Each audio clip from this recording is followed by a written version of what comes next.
Hey, it's James Mulvaney here. Today I'm going to be looking at this. This is the Podtrak P8 by Zoom.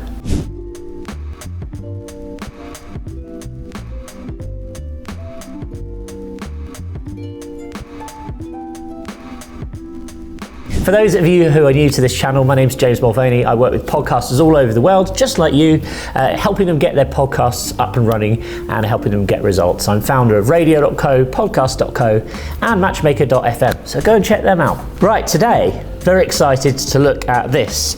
This is Zoom's new recorder. You might be familiar with Zoom. They've been around for a few years. They make a lot of products like this. This is the H6. We've had this knocking around as part of our kit for the past probably 5 years or so. And the great thing about Zoom is they make really good quality but very portable recorders, and these are perfect if you're perhaps doing a video shoot and you don't want to record directly into the camera, you want to record into an external recorder but record in very high fidelity, so it records uncompressed WAV. You can put 4 microphones into this. But what I've always disliked about these kind of handheld recorders is they are kind of handheld, which is fine, but it kind of means that if you're on the go, if you're out doing a shoot, or if you want to record a podcast, all the buttons and controls are kind of quite fiddly and compacted into a small little device, although they work very well. So this is why I was really excited to see Zoom's latest addition to the family. It basically provides a lot of the functionality you get in the smaller devices, but in more of a familiar sort of mixing desk style layout.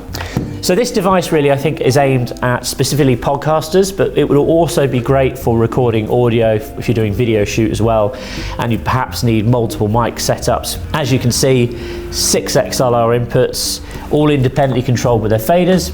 I've actually got me connected to a speaker so you can hear me right now, which sounds a little bit weird. But again, it can be really good. You could set this up almost in a separate room and almost treat it kind of like, if you're running a TV show, you might have kind of like a bridge where the producers are sat watching, and you could basically be controlling your whole shoot from this in a separate room. Likewise, if you're producing a podcast, run your cables into one room, have the producer sat back somewhere else in a corner or behind a piece of glass. Fantastic. So as I mentioned, 6 XLR inputs. Like similar devices that are on the market, this has a slight advantage in the fact that you can actually add compression, processing, de-essers, all those kind of things to each mic. It's got a touch screen here which allows you to control the various different aspects of what's going on here. So you can kind of sweeten up your audio on the go, which is really useful if you're perhaps recording in a slightly noisy environment, or you're recording somewhere where the acoustics aren't perfect. Another thing I really like about this device is these hotkeys. So obviously you can upload your own music. We've got this rather jazzy default music going on here. But that's perfect if you want to fire out perhaps backing tracks or idents. Again, it just allows you to produce the podcast on the fly and will cut down on your post-production time. The other great thing about this is not only do we have 6 microphones on separate faders, we also have 6 headphones, which are all individually volume controlled as well. Which again, if you're doing a multi-tenanted podcast, lots of people talking all at once, great, they can all have their own headphones on, they can hear what's going, they'll be able to hear whatever cheesy background music effects I'm playing. Helps if I turn it up. There we go. But again, perfect console, really portable, and also the other thing I forgot to mention as well, you can put batteries in this thing, which means that it's really, truly portable. If I wanted to take this up onto the side of a hill and record a podcast, I don't know why you'd be doing that, but why not? We're only allowed to socialise outside right now anyway, so it might actually be a thing. Recording a podcast from the park, why not? Let's give it a go. But the point I'm trying to make is batteries means true portability. I don't quite know how well this would work if you had like 6 microphones connected and they all require phantom power. I can imagine the batteries perhaps draining pretty quickly. So again, it's always a good idea just to have this hooked up. Only requires sort of like a low voltage mains power supply. But yeah, my impressions of this unit is fantastic. It's really lightweight, it's portable, it's backpack sized. You can carry this around. It's a podcast studio on the go. Records directly to SD card. Multi-track recording, so you can record each microphone to a separate WAV file within the SD, which is again great for post-production. So let me show you how to hit record. It's pretty simple. There's a big red button here which says record.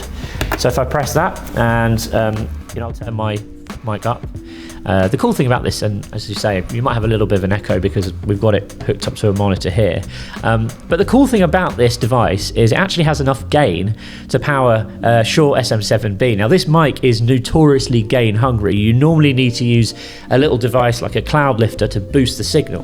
This has actually got up to 70 dB of gain, which is more than sufficient to power an SM7B. And this doesn't require phantom power as well, so you could probably run 6 SM7Bs off this quite happily from the battery without being too concerned about the battery draining very quickly. Obviously, everything I'm being recorded here is going straight through to my SD card. If I want to fire off sound effect, I can do that. That will go into a separate channel.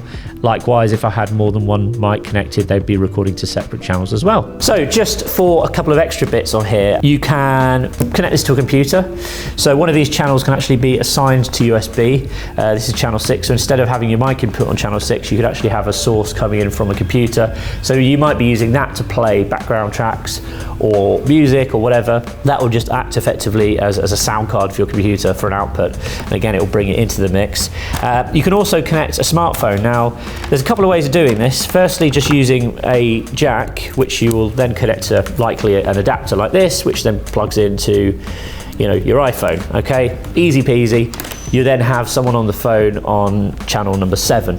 There is also an external device that you can purchase which will give this device Bluetooth functionality, and this is kind of one of the downsides. I don't really understand why Zoom decided to have this as an extra. It seems a bit kind of archaic to me. Perhaps it would have been better if there was Bluetooth on board here. Certainly other devices have Bluetooth in, and lots of devices have Bluetooth now, so it would have kind of been cool if you could actually Bluetooth directly, and again, it saves you having to carry around yet more cables. But it's quite common these days for people to basically conference someone in. Again, you could do this via USB. Perhaps you want to have a caller on something like Zoom or one of these online communication tools. Perfect for talking to a guest via the computer or using your mobile phone. So there we have it, the Zoom Podtrak P8. I'm intrigued to know what you think of this device. Do you think this is something that you're going to go out and purchase? Let me know in the comments. Let me know what you think. Do you think it's missing any features? And also, what do you think of the design? I kind of think it almost looks like some kind of something from the 80s, like a Russian interceptor for weird signals in the Cold War or something like that. But I actually think it looks pretty cool. It's got kind of this industrial retro look to it. So yeah, let me know. I'm intrigued to see what you think of this device. Hey, wait, before you go, perhaps you're looking to start a podcast for your business. And did you know that most businesses make the same exact mistakes? Whenever we work with clients who are struggling to get their podcast off the ground, or they're not getting the traction that they deserve, it turns out that most of the time they're making the same mistake. So what I've done is I've compiled a guide, which is called the 5-Step Business Podcast Checklist, which will show you exactly what you need to know to get your podcast up and running without making the same mistakes that most other people do. So you can download it for free at jamesm.com/podcast. That's jamesm.com/podcast. Go and grab your copy today.